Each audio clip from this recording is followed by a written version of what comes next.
We are announcing additional sanctions against the Iranian regime as a result of the attack on U.S. and allied troops.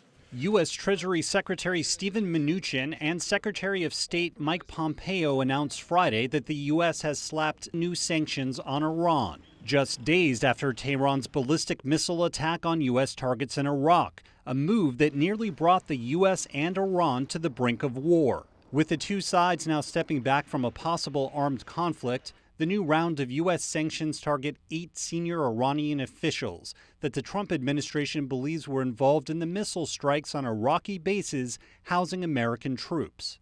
We're striking at the heart of the Islamic Republic's inner security apparatus. That's the regime's brute squad.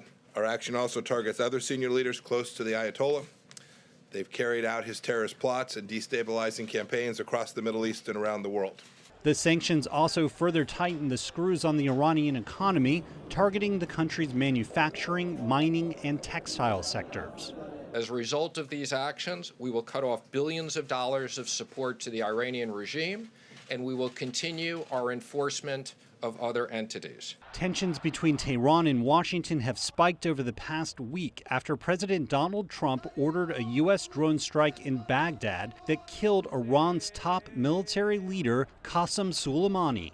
Pompeo insisted on Friday that the U.S. targeted Soleimani in response to specific information about an imminent threat from Iran.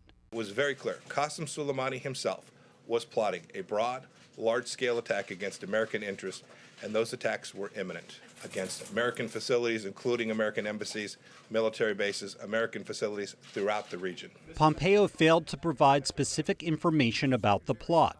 Despite Iran's continued aggressive behavior, Mnuchin and Pompeo insisted that U.S. sanctions on Iran are working, and they vowed to impose more economic penalties if Tehran continues to engage in what they described as terrorist acts.